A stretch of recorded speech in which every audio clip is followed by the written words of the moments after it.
This is Diao Aiqing. In January 1996, she was 3 months into her first year at Nanjing University.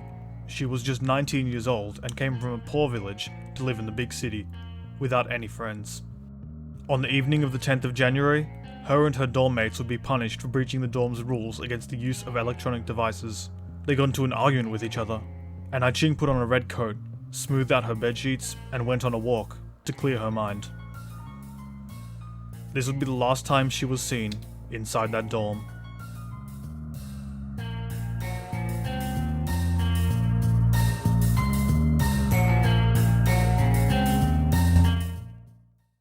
Nine days later, on the morning after a snowstorm, an old, poor woman was sifting through garbage in the Xinjiakou, the central business district of Nanjing. She found a black garbage bag with what smelled like cooked meat in it, and brought it back to her apartment. Upon opening the bag, she noticed what looked like human fingers and called the police. They had already received 4 similar reports of human remains in garbage bags. One of them even had a boiled human head. Over the next few weeks, they would collect these parts together and reconstruct the body, or what was left of it. The heart, spleen and liver were all missing, as well as all bones, and the body was cut into over 2,000 pieces. Still, there was nothing that they could trace back to the killer. The clothes of this woman were also found in garbage bags, and her dorm mates identified her as Diao Aiqing. According to police reports, the body was chopped up in a very particular way, and this wasn't the work of an amateur. In specific, a police officer said that whoever chopped up the body had at least some knowledge of human anatomy. This led police to conclude that the murderer, or the person who had disgraced the body, was either a doctor or a butcher. What else can we learn from the police report? The bags the body was contained in showed up one after another, in 5 or 6 different locations near each other, with one exception I'll get into later. From the time they were dumped without the killer being caught, criminal psychology, and the distance between each location, they were able to conclude that the person who dumped the body lived near the university campus and had a bike or similar transport to get between these locations quickly. The body parts were all dumped within 1 kilometer of each other, and over the 19th and 20th of January. However, the head and clothes, the 2 identifying parts of the body, were instead dumped 3 kilometers away. It's clear through this that the killer was expecting the body to be recovered, but ideally not the head. They didn't want the body to be identified, at least not right away. The bag with the head also apparently contained the most complete organs of the victim. But this doesn't exactly make sense either. The head and clothes were abandoned in the sewers, but not in a bag. Instead, they were wrapped up in a bloody bedsheet, as opposed to the bags used for the rest of the body. In this case, it was a very sloppy way of disposal compared to the rest of the body. Why? One theory is that by disposing of them further away and exposed, they were hoping the head would decompose quicker, meaning that the body would not be identified. Note that DNA forensics was not used at this point in time. In other words, they were buying time. Yet, the killer also dumped bags containing body parts in very public locations, including entrances to the Nanjing University. These were found a day after the initial body parts. Why? Did they want the body to be discovered, at least partially? Well, one explanation is that the killer returned to dump more body parts in his original location on the 20th, not knowing that the first set had been discovered. When they saw police, they knew something was up and quickly went the other way, dumping the bags nearby at the university. This also matches up with the locations on the map. Police came to the same kind of conclusion and labelled the killer as somewhere in between a professional and a non-professional. They had shown expertise in dissecting the body, but cracked under pressure when trying to hide it. Now that we have some basic information on the case, I'd like to discuss the 2 most popular theories on the internet, these being the doctor theory and the butcher theory. Let's talk about doctor first. What else happened on the 19th of January, 1996?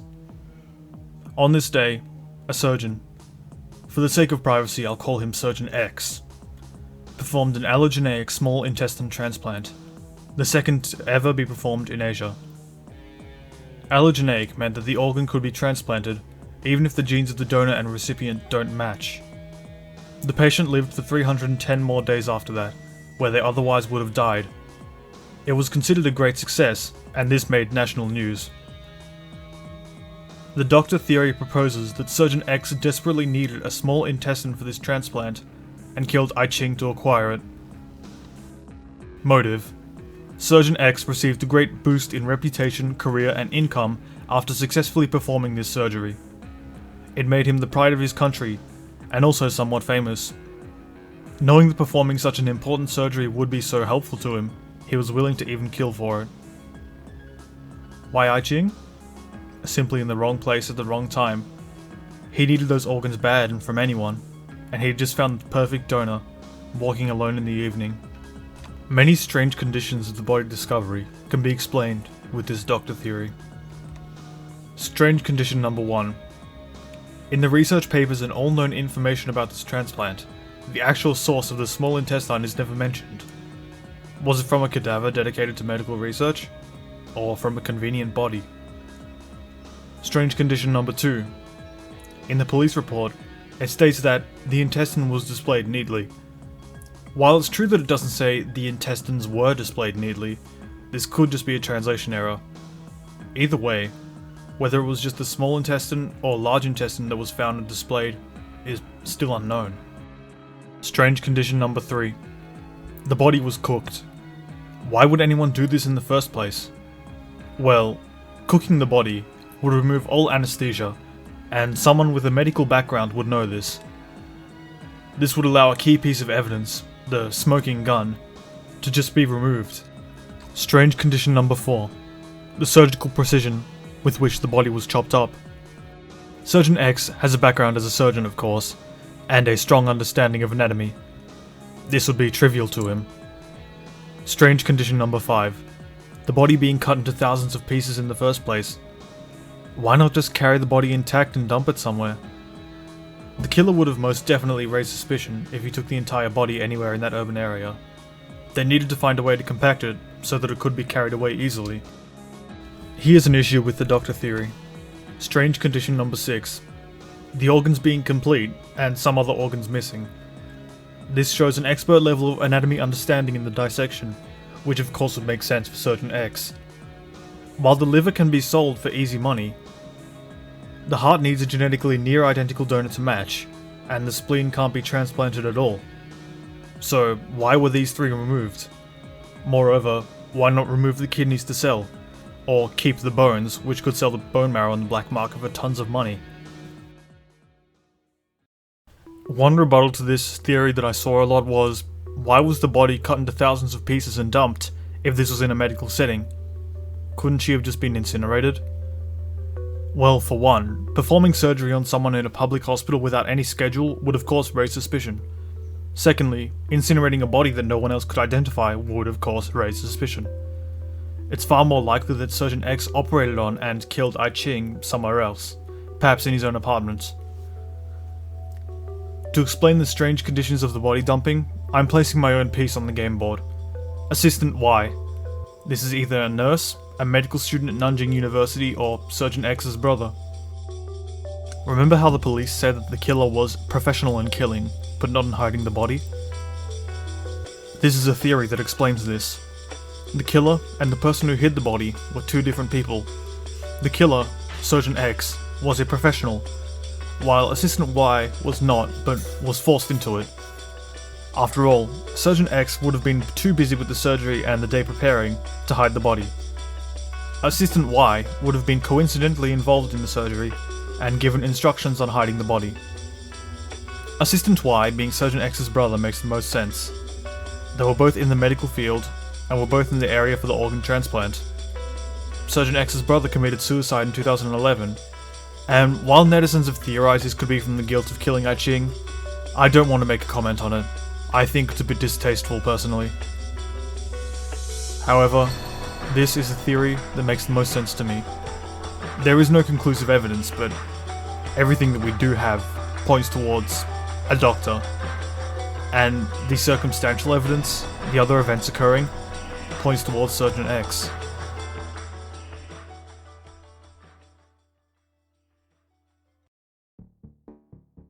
On the 19th of June, 2008, the netizen Black Mass posted a thread titled, "A Little Thought on the Nanjing University Shredding," on the World's End Club, one of the most popular forums on China. It was clear that he had some sort of criminal psychology background, as he analysed the profile of the murderer with just the details of the case, as well as some knowledge of the Nanjing area. He mentions that the most cultural part of all of Nanjing isn't any of the tourist destinations, or the CBD. It's the concentration of 3 universities: Hohai University, Nanjing University, and Nanjing Normal University. What we foreigners also need to know about is Dakou, or cracked CD culture. In the 20th century, manufacturers might accidentally produce too many copies of a CD, or it wouldn't sell enough. They were supposed to physically destroy them, but eventually figured it would be easier to sell them under the table to China, and sellers from there would collect these CDs, offering a unique novelty to locals. In particular, it was easy to find American pop, country, rock, and heavy metal music. It was the last topic that intrigued Black Mass so much. He asserted that the first cracked CD sellers in Nanjing were in between these 3 universities. It was a smart business move, since the young adults were at just the right age where they were intrigued in the world around them and wanted foreign experiences. He then goes on to describe the type of person who would listen to heavy metal and alternative music. Many people have a misconception that people who listen to rock music or heavy metal, or even extreme music, must have a very eccentric personality and must be dressed up in strange ways. But in fact, people who listen to this kind of music are precisely the kind of people who are more introverted, not talkative, and have a very ordinary and low-key appearance, especially those who listen to heavy metal and extreme music. His conclusion was that a very obsessed and depraved man sold cracked CDs of heavy metal music to Ai Ching, slowly gaining her trust and grooming her. He went into a lot of detail about how the suspect would have had trauma in the past involving a woman, and that Ai Ching reminded this mystery man of her, both the good and the bad. Motive? Past traumas, or a psychotic motive to begin with. Killing for very emotional reasons. Why Ai Ching? This killer targeted Ai Ching because she was convenient. Listening to the same music allowed him to target and groom her, as she was lonely and a bit vulnerable. Now, this post didn't initially gain much traction. What did was its first response by 很多的, or a lot. He picked apart the use of language and specific knowledge that Black Mass displayed, and reached the conclusion that Black Mass was involved in this case, most likely the suspect. The knowledge he showed about the local area and its culture was correct, which suggested that he did indeed live near Nanjing University in 1996. The police were alerted to this, and the post was taken down. A few weeks later, the post was brought back up, and with it, a statement from the police. Black Mass did indeed live near Nanjing University, but was only 14 when Ai Ching was murdered. His father, however, was indeed a police officer. Why would the police just take down and investigate some random story? Was this too close to the truth? A truth they were trying to protect from going public? Did Black Mass really know something others didn't? Considering his name was Black Mass, referring to the satanic ritual, he clearly had a bit of heavy metal culture knowledge, and knowledge of the cracked CD scene at the time. While it's extremely unlikely he knew about the crime, maybe he and Ai Ching both bought metal CDs from the same vendor, and he noticed their relationship.